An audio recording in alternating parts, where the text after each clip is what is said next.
stated. They are also manufacturing seals. The typical Harappan seals, they are of stated, and the most famous so-called priest king, that is also of stated. But what they were doing, if stated is not available, stated is such a rare material and a very good quality stated, it is available only in northern Pakistan. We will see that later. So what they were doing, I mean, one has to manufacture a shell, seal for trading purpose. What they were doing, they were using a local clay known as kaolinite.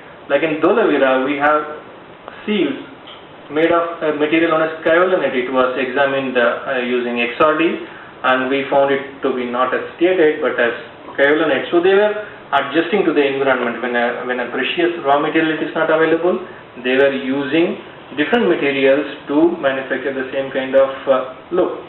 And they were also manufacturing very good advanced technology for manufacturing these kind of waistbands. This is a waistband made of long barrel cylindrical beads. These are very long, often reaching to the size of 4 inches, 4 to 5 inches. And the manufacturing process is very, very difficult because of the hard stone. But they were manufacturing these kind of waistbands and exporting it. It is not that they are only using it for the internal consumption. They are exporting to Mesopotamia, because we have a very good account from the Mesopotamian records. Nearly 76 citations are available from the Mesopotamian rulers mentioning the trade with Meluhans. They are mentioning trade with Dilmun, Magan and Meluha, and it has been identified, Meluha has been identified with the Harappan region.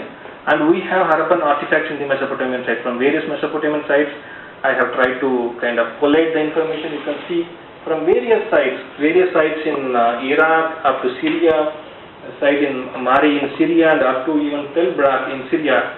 So we have the presence of Harappan artifacts.